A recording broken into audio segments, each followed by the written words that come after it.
Bonjour à tous.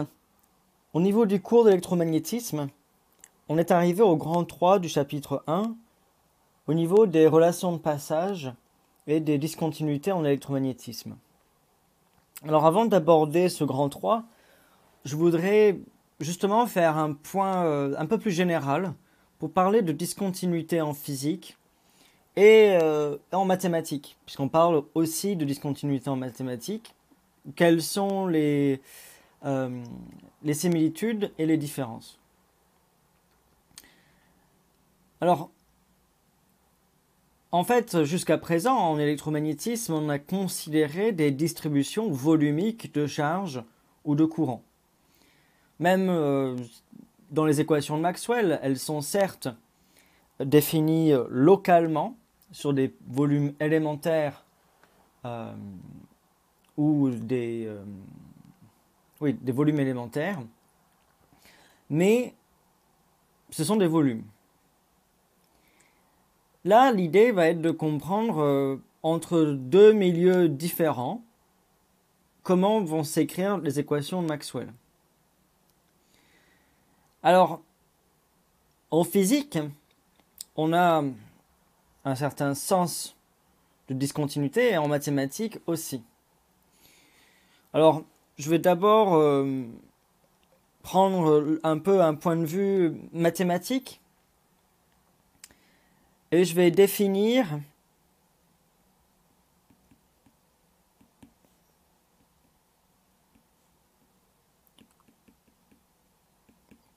soit deux milieux, 1 et 2,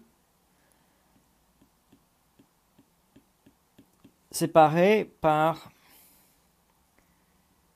une surface S. Donc, schématiquement,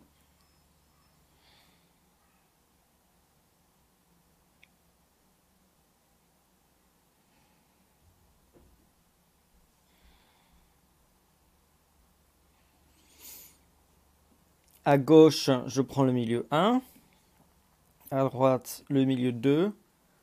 On va prendre l'axe Z ici. Et donc, le plan au milieu, c'est là où se situe la surface qui délimite ces deux milieux. Alors, les deux milieux, ça va être deux matériaux différents, le vide et puis un conducteur et un isolant. Bref, enfin, ça peut même être deux isolants différents mais qui ont des conductivités différentes, deux métaux, enfin bon, deux milieux. Et je vais définir soit F qui est défini dans l'espace, donc qui dépend de X, Y, Z et du temps, T, un champ, alors scalaire, hein, de l'espace et du temps.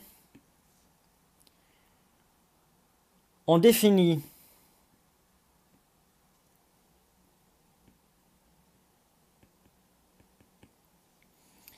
f1, donc une valeur particulière de la fonction f, qui est en fait la limite de cette fonction lorsque un point du milieu M tend vers l'interface, vers la surface S. Donc je prends M1 dans le milieu 1, et en fait, F1, c'est la valeur que prend la fonction F lorsque M1 va tendre vers la surface, donc vers un point M, ici. De même, et je vais tricher, bien sûr,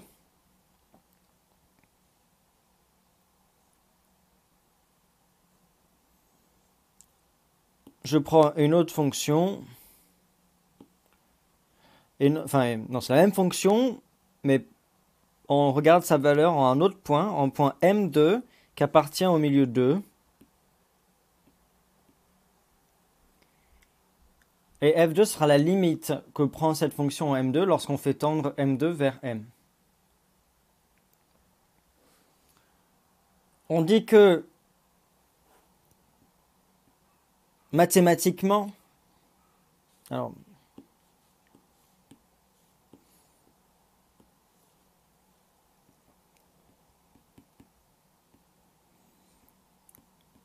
mathématiquement,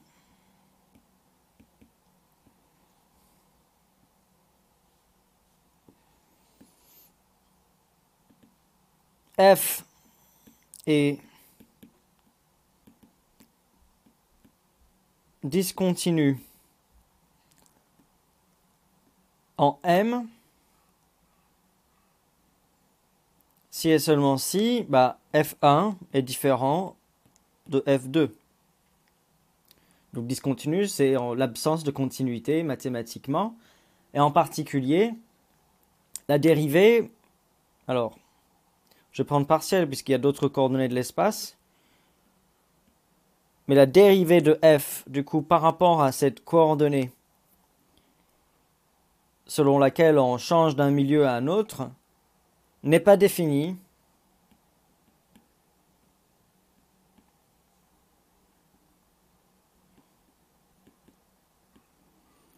en M. Donc normalement, là, c'est des mathématiques très basiques que vous avez vues dans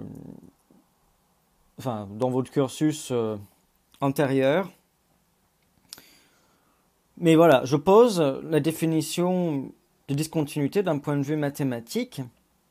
Et qu'est-ce que ça veut dire physiquement quand on parle de discontinuité, du coup? Un champ qui va être quelque chose de physique, un champ électromagnétique, ça peut être un champ de vitesse, un champ de potentiel.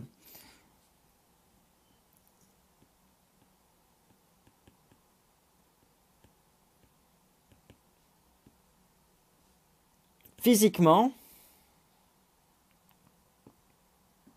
eh bien, il n'existe pas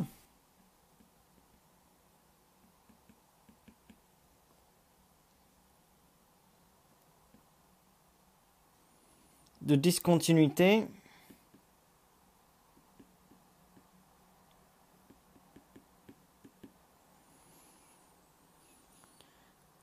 aussi brutale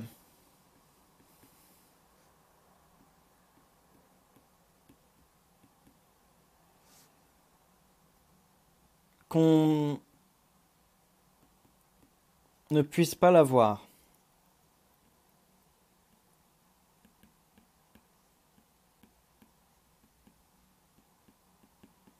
Donc en fait, même, alors parfois il faut zoomer, hein, il faut regarder de très très près, mais on n'est pas dans un monde virtuel mathématique, on est dans le monde physique, et il n'y a jamais de discontinuité d'un point de vue mathématique où on passe brutalement d'un milieu 1 vers un milieu 2. En fait, peut-être que la variation va être extrêmement rapide, qui va se faire sur quelques nanomètres, même quelques angstroms, mais on va toujours pouvoir trouver une continuité. Simplement, la variation du champ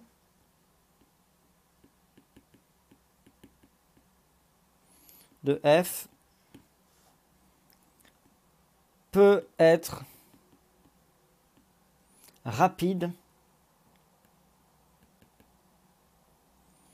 autour de m.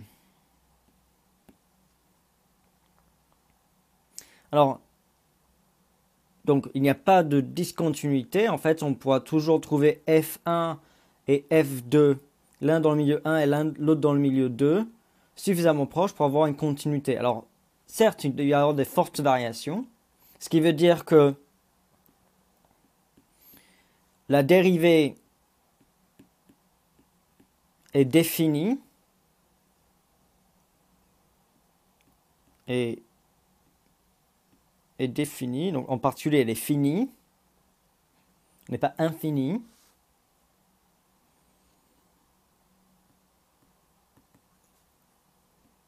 Peut être élevé du coup. Autour d'une discontinuité en physique, on peut avoir des fortes variations d'un champ au niveau d'une discontinuité en physique.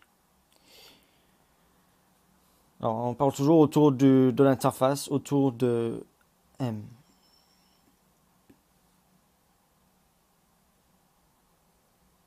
Donc en fait,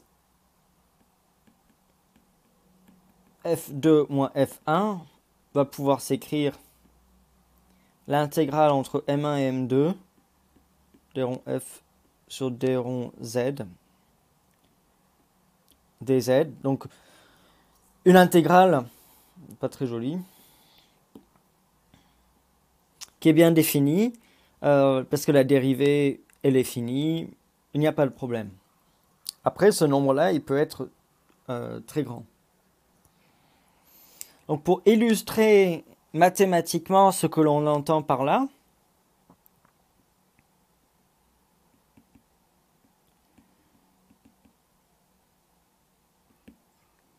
mathématiquement,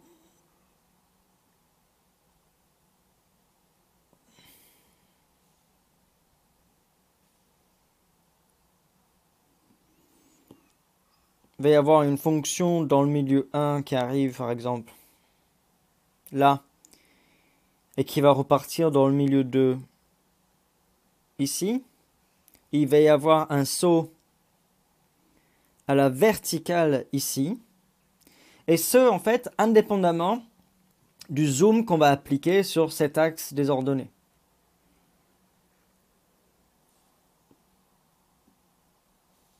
Un et 2.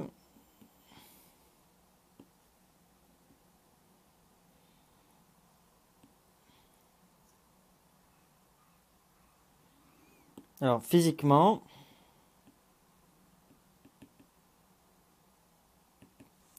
la différence... Oups, bon, ça aurait été plus vite de redessiner, je pense. Physiquement,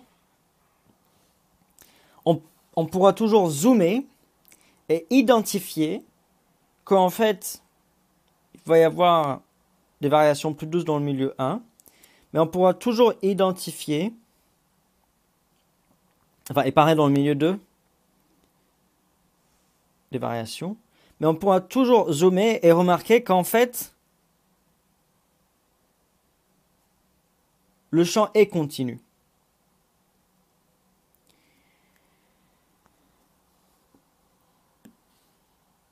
Ça, c'est Z.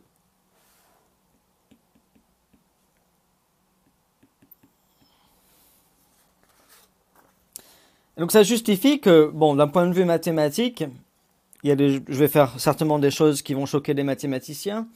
Je vais intégrer sans me poser de questions pour voir si une quantité est bien finie ou pas.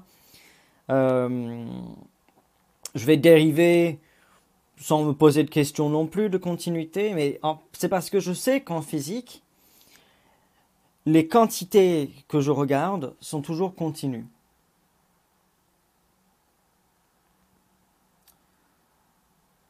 Alors, dans le cas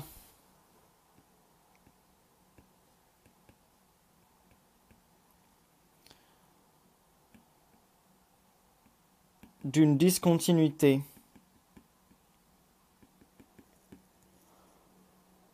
en Z,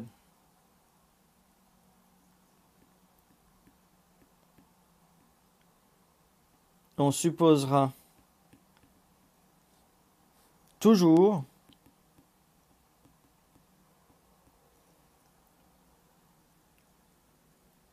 que f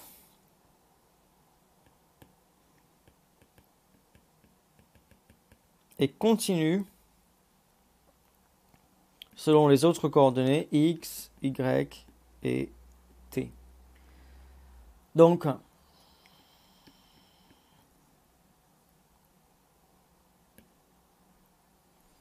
de la limite lorsque m1 tend vers m2 de la dérivée, de l'intégrale, pardon, entre m1 et m2 de d rond f sur d rond x, ou y ou t, hein, bien sûr.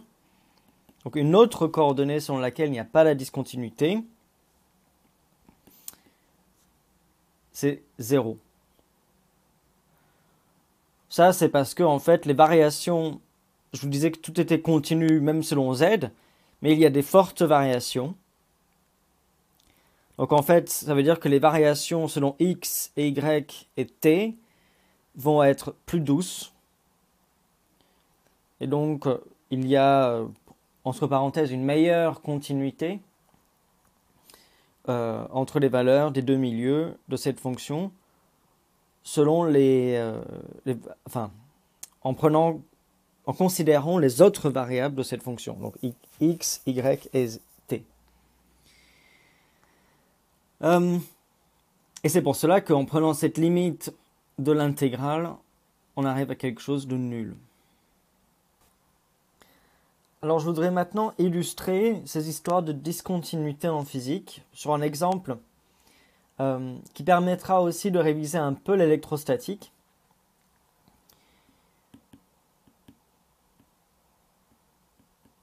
Il s'agit du champ électrostatique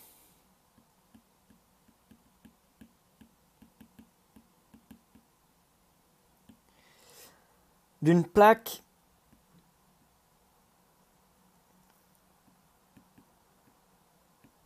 infinie.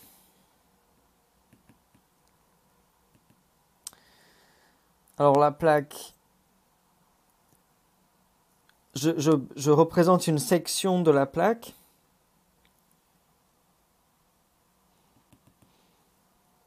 Mais qui est infinie, alors selon les directions latérales ici, mais aussi dans la profondeur de la page. En fait, c'est une plaque infinie. Si je dessine un repère... Ouf, peut-être ça c'est un peu beaucoup comme axe. Ça c'est l'axe X. Y. Donc en fait, c'est une plaque infinie selon X et Y. Et selon Z, cette plaque a une certaine épaisseur que je note H. La plaque est uniformément chargée, je note la densité volumique de charge ρ0.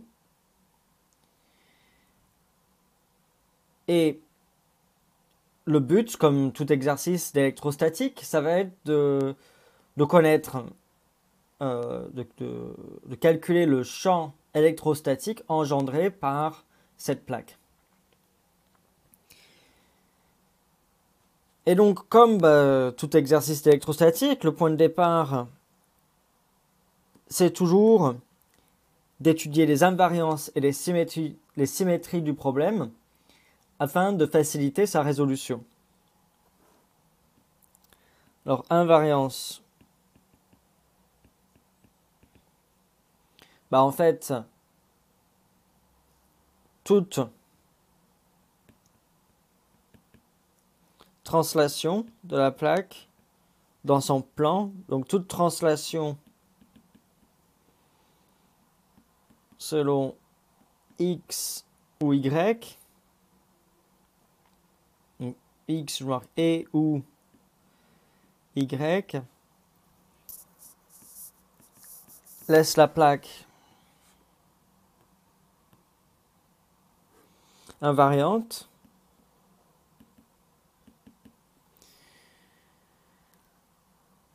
Puisqu'elle est infinie en fait. Ce qui veut dire que le champ électrostatique, ne dépend pas de X ou de Y. Donc il ne dépend que de Z.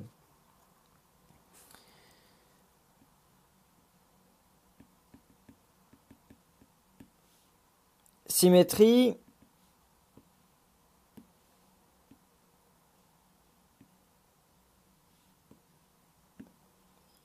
Alors,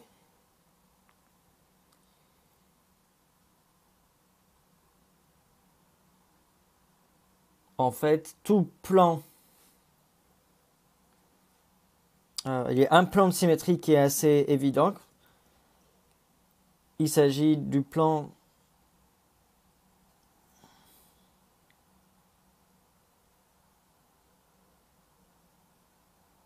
de la plaque en fait, hein, X, O, Y, et plan de symétrie de charge.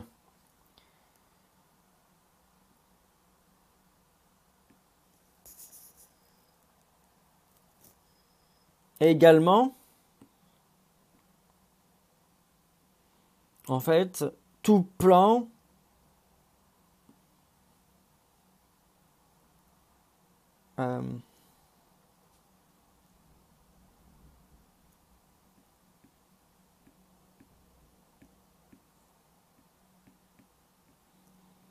pour tout plan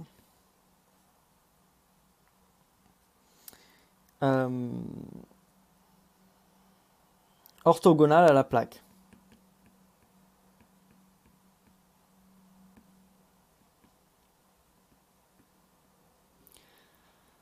Alors, le fait que tout plan orthogonal à la plaque soit plan de symétrie impose que le champ électrostatique soit orienté suivant UZ.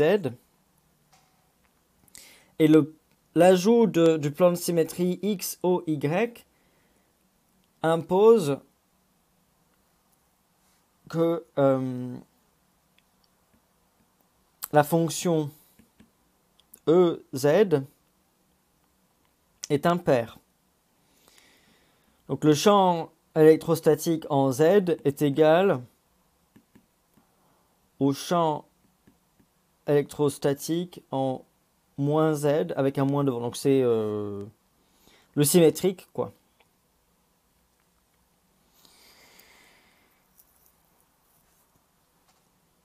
Ok, donc on a beaucoup d'informations maintenant sans faire aucun calcul sur le champ électrostatique, hein. Donc ça va faciliter les calculs, ça va faciliter la résolution de cet exercice. Après avoir étudié les invariances et les symétries, on applique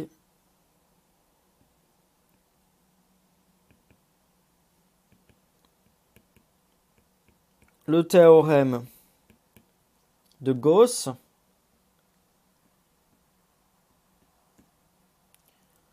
au contour fermé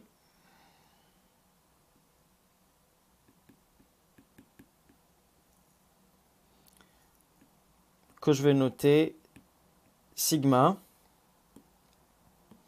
et que je vais dessiner au-dessus. Alors j'aurais peut-être dû laisser un peu plus de place. C'est pas grave.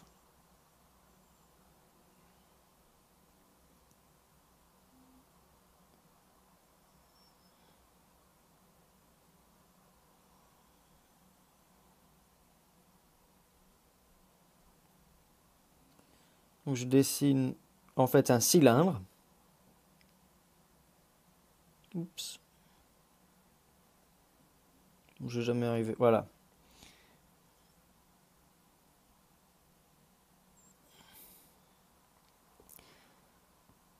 Sigma. Et la hauteur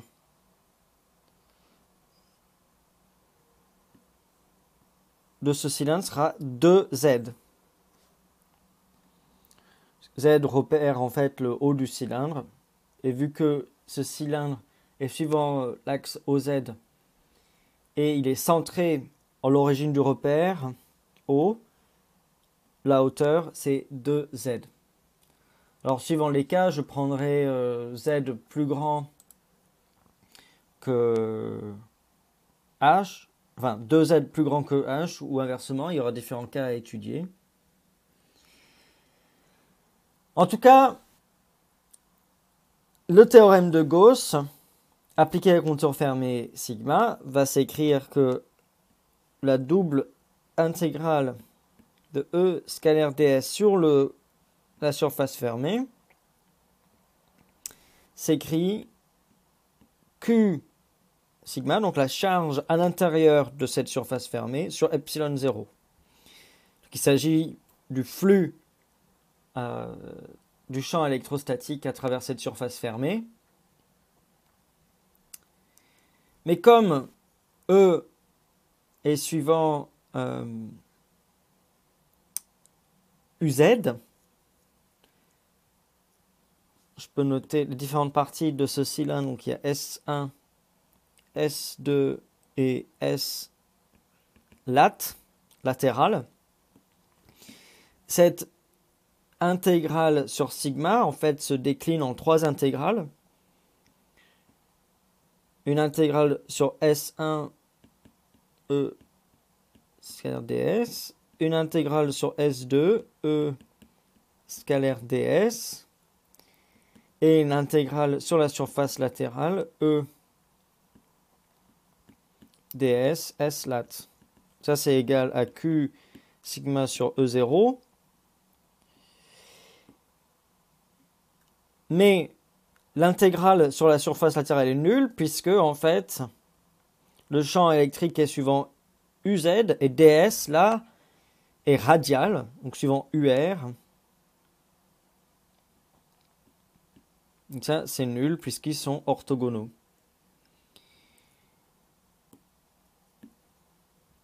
Ensuite,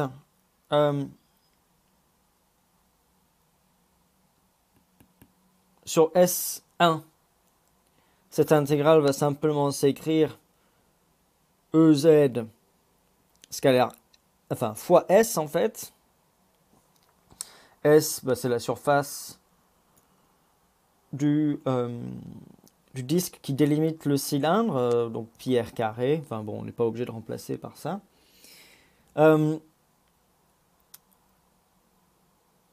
Plus E en moins Z du coup. Et attention, la surface est orientée vers l'extérieur, donc moins Z, donc il va y avoir un signe moins ici. Égal à Q sigma sur E0. Et puisque E en moins Z, enfin en fait c'est E est impair comme fonction, donc E en moins Z c'est moins EZ, j'obtiens E de EZ S qui est égal à Q sigma sur epsilon 0.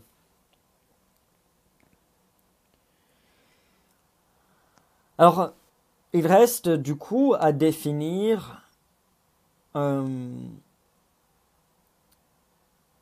Q sigma. Quelle est la charge contenue dans sigma? Ben, il va y avoir deux cas. Si Z est supérieur à H sur 2, la charge à l'intérieur va s'écrire ρ0 SH, donc la densité de charge à l'intérieur, puis le volume d'un cylindre, c'est S fois H. En fait, c'est le cas du dessin que j'ai dessiné ici.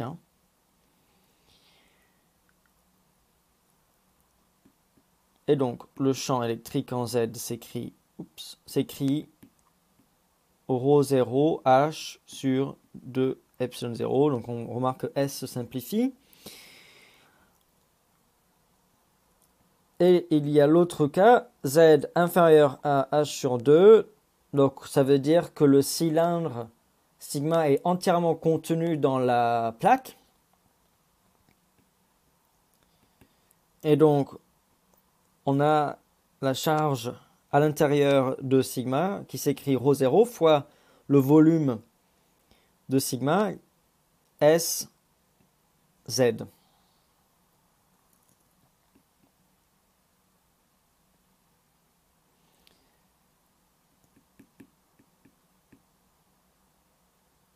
Et donc EZ s'écrit ρ0 Z de E0. Donc, on peut dessiner en fait cette E en fonction de Z.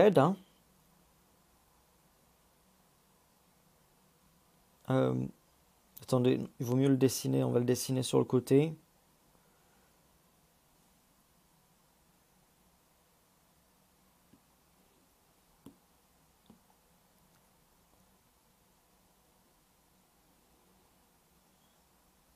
Je vais en avoir besoin un petit peu après. Donc EZ en fonction de Z. Et donc en fait, le champ électrique est complètement uniforme en dehors de la plaque. Simplement de signes opposés, de part et d'autre de la plaque.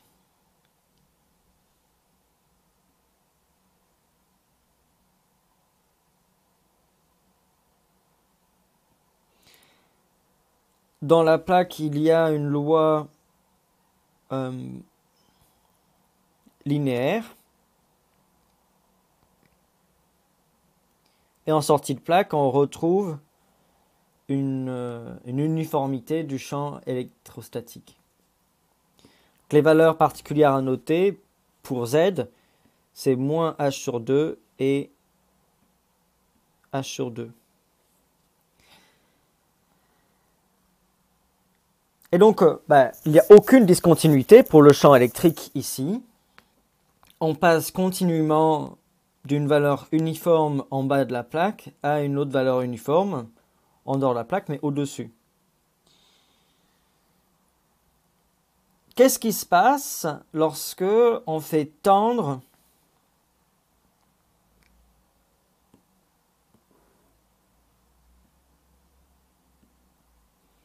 H vers 0? Ça veut dire que la plaque ici, son épaisseur, je vais tendre vers 0. Évidemment, il y a toujours une épaisseur. Physiquement, ce n'est pas possible d'avoir une plaque infiniment mince. Mais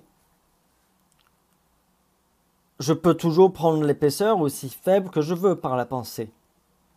Donc c'est ce que j'entends par faire tendre H vers 0. Donc vous sentez bien ce qui va se passer. La continuité ici va rester vraie.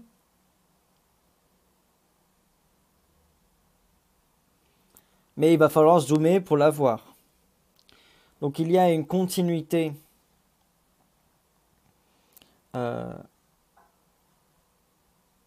bon, je vais pas mettre H sur 2, ça va être illisible.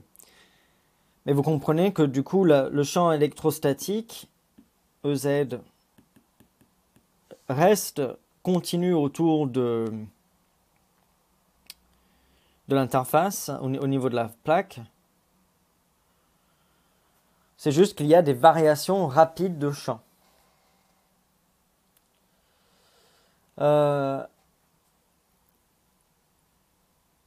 Et donc, voilà ce qu'on entend par discontinuité en physique. Mathématiquement, on pourrait avoir H vraiment qui tend vers 0, on avait une épaisseur nulle, mais physiquement, ce n'est pas possible d'avoir une plaque infiniment mince. Je veux juste finir cet exercice par une remarque qui est, si je note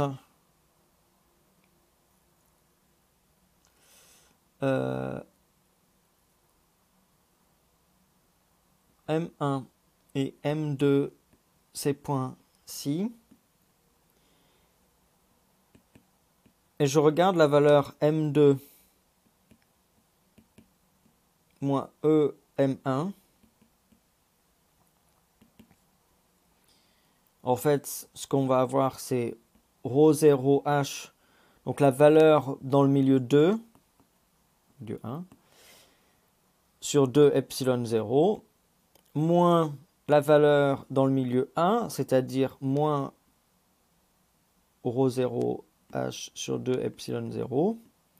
Et donc au final, ρ0h sur 2. Et alors évidemment, en faisant tendre h vers 0, on va avoir M2 et M1 qui vont tendre vers un même point au niveau de la discontinuité. Et on va faire tendre la distribution volumique de densité de charge vers une distribution surfacique.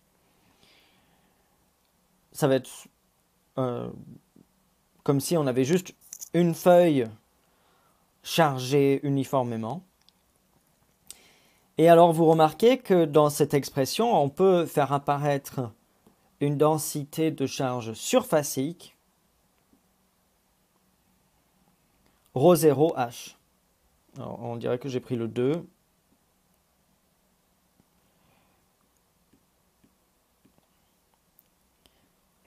Et on va y revenir dans le polycopier. Mais déjà, vous voyez comment est-ce qu'on pourrait introduire une densité surfacique